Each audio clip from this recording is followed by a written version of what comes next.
दीदी एक अच्छा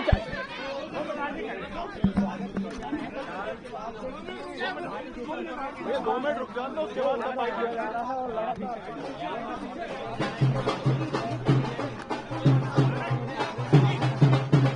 भाई हटा दे भाई, अभी शॉर्ट भाई हटा देना, शॉर्ट ध्यान दे।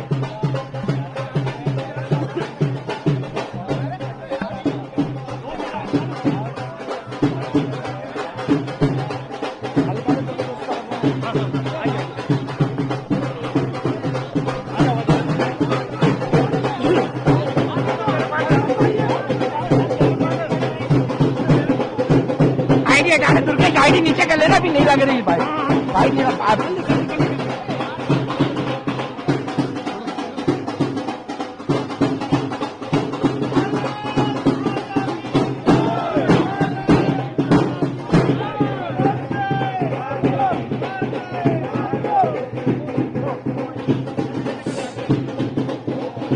शिवम थोड़ा सा, हाँ भाई आईडी पता रखी तुमने।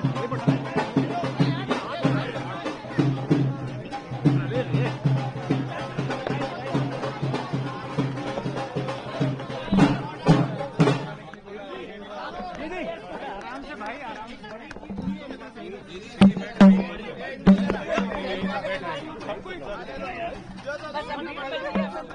भाभी आप बदलो नहीं, भाभी आप बदलो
दीजिए ना, कौन नहीं है बैठ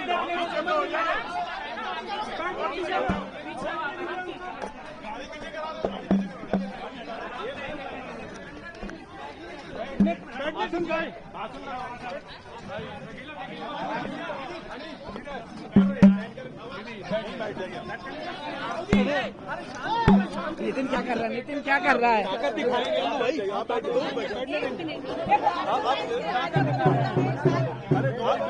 आप लोग आ जाओ, आप थोड़ा इकट्ठे हो आप अंदर चलिए, जाओ जाओ आप अंदर।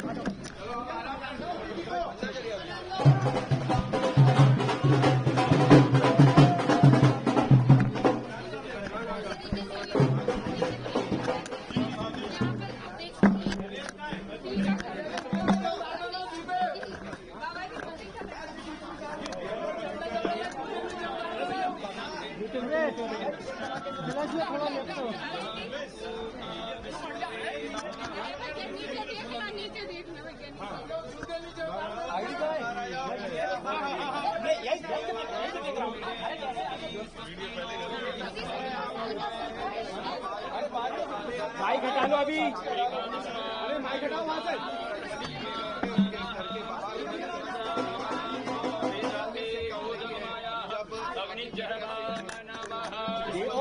खड़े पीछे कर कैमरा।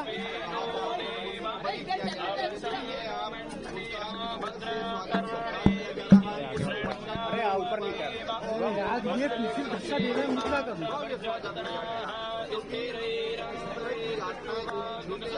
और उसके बाद कांग्रेस की ओर से, विपक्ष की ओर से जब समय समय पर उन पर कटाक्ष किया जाता था,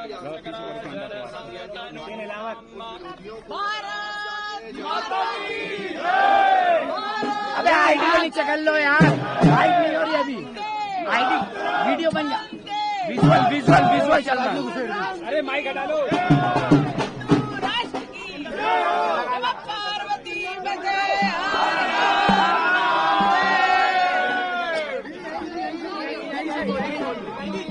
बताइए, आपको प्रताड़ित किया जा रहा था, किन किन का नाम उगलवाने के लिए किया जा रहा था?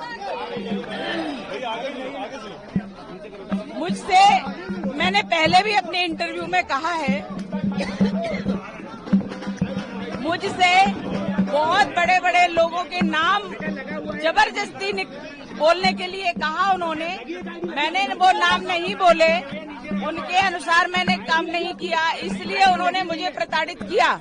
और उन नामों में विशेष तौर पर माननीय भागवत जी का नाम, राम माधव जी का नाम,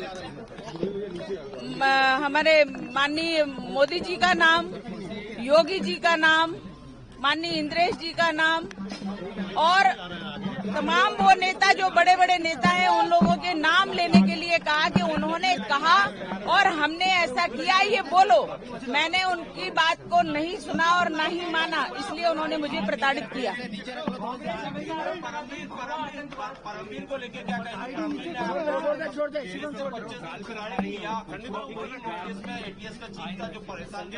मैंने बार बार ये कहा है, बहुत ही निकृष्ट, बहुत ही अधम व्यक्ति है परमवीर सिंह, क्योंकि उसने हर सीमा पार की है, हर कानून को तोड़ा है और कानून से बाहर जाकर के उसने मुझे प्रताड़नाएं दी हैं। अकेले परमवीर सिंह ने नहीं, पूरे एटीएस के अधिकारियों ने प्रताड़ित किया है, पुरुषों ने प्रताड़ित किया है, हर कानून को तोड़ा है। उन्होंने मुझे गैर कानूनी 13 दिन तक रखा और 11 दिन की कस्टडी, इस प्रकार से मैं 24 दिनों तक पुलिस कस्टडी में रही और प्रताड़नाएं झेलती रही एटीएस की। जब आपको अरेस्ट किया था उस समय इंदौर, शाजापुर के कुछ और लोग जिन्हें अरेस्ट किया था, वो उन्होंने पूरे देश में एटीएस वालों ने एक पूरा भय बना करके रखा था। मध्य प्रदेश में और पूरे देश में इस प्रकार का भय बनाया कि कोई भी व्यक्ति अपनी भावना व्यक्त कर ही नहीं पा रहा था। जो लोग अंदर गए, जो सत्य के लिए लड़ रहे थे, उनके लिए भी कोई कुछ नहीं कह पाया। भयभीत करने का प्रयास था और भयभीत किया उन्होंने, क्योंकि कांग्रेस का शासन था महाराष्ट्र में, देश में कांग्रेस का यूपीए का शासन था, इसलिए उन्होंने पूरी एजेंसियों का, जो सरकारी एजेंसी है, सबका दुरुपयोग किया और उनको भ्रष्ट बनाया। ये पूरे यूपीए सरकार का काम था। कई लोग अभी भी मिसिंग है। कुछ लोग ऐसे जो इन्होंने प्रताड़नाएं दी एटीएस वालों ने, तो वो लोग अपनी जान गंवा दिए, यानी देश पर आहूत हो गए हैं। लेकिन उनकी पत्नी को आज पता नहीं है कि उनकी डेड बॉडी कहाँ है, वो कहाँ है। उनकी पत्नी कहती है, मैं सदवा हूँ या विधवा हूँ, मुझे कहिए जज साहब, बताइए मुझे। और इसलिए एक व्यक्ति नहीं, कई लोग ऐसे हैं जिनको मारा पीटा और मार डाला, लेकिन उनके आज रिकॉर्ड भी खत्म कर दिए गए। मुस्लिम वर्ग को आकर्षित करने के लिए क्या भगवा आतंकवाद जैसा शब्द गढ़ा गया? हमेशा से मुस्लिमों के लिए उन्होंने तुष्टीकरण की नीति अपनाई है। कांग्रेसियों ने अपने शासन में उन्होंने भरपूर उपयोग किया और हिंदुओं को प्रताड़ित किया। हिंदुओं को किसी भी प्रकार से जो प्रताड़ित कर सकते थे, जेल में डाल सकते थे, उनको मार सकते थे, उनके ऊपर झूठे केस लगा सकते थे, वो सब कुछ किया। और देश के तो छोड़ो, भगवा को आतंकवाद कह दिया, हिंदुत्व को आतंकवाद कह दिया। ऐसी निकृष्टता, इतने निम्न स्तर की सोच कांग्रेस रखती है और कांग्रेस ने ये कुचक्र रचा और ये देशद्रोहिता में आता है। जिन्होंने भगवा को आतंकवाद कहा, आपको लेकर ऐसे सवाल उठा है, इतनी यातनाएं आपको चली, ऐसे लोगों के लिए क्या सजा? जो लोग इस प्रकार के षड्यंत्र किए, देश के विरुद्ध, धर्म के विरुद्ध, हिंदुत्व के विरुद्ध, जिस प्रकार से उन्होंने षड्यंत्र किए और इतने सभी लोगों को, सेना को उन्होंने टारगेट किया, संतों को टारगेट किया, संघ को टारगेट किया और इस प्रकार से टारगेट करके ये सब देशभक्त हैं। ये सब देशभक्त हट जाएंगे तो कांग्रेस का फुल फ्लैश शासन आ जाएगा, ये उनकी नीति थी। लेकिन ऐसे लोगों ने जो कुचक्र रचा है, षड्यंत्र रचा है, हमारे जज साहब ने स्पष्ट उनके लिए आदेश दिया है कि ऐसे लोगों की जांच की जाए जिन्होंने गलत प्रस्तुति दी है और इस प्रकार से इतना बड़ा केस थोपा गया है। इनकी जांच हो और सजा हो, उनको निश्चित रूप से जांच होगी तो सजा होगी। दिग्विजय सिंह के लिए स्पेसिफिक दिग्भ्रमित का मेरे पास कोई उत्तर नहीं है। वो तो व्यक्ति बोलने लायक ही नहीं, उसका नाम ही नहीं लेना चाहिए। जो सुबह और दोपहर में उसका नाम लेगा उसका दिन खराब हो जाएगा। क्या आप इनके खिलाफ कोर्ट जाएंगी जिन्होंने आपको भगवा आतंकवादी का? बिल्कुल हमारी रणनीति जो रहेगी वो निश्चित रूप से हम आपको अवगत कराएंगे उसके बारे में। और जिन्होंने अत्याचार किए उनको तो निश्चित रूप से सजा मिलनी ही चाहिए। राजनीति में वापसी को लेकर क्या कुछ विचार आपका? लड़ाई पूरी होती है। हम राष्ट्रनीति करते हैं।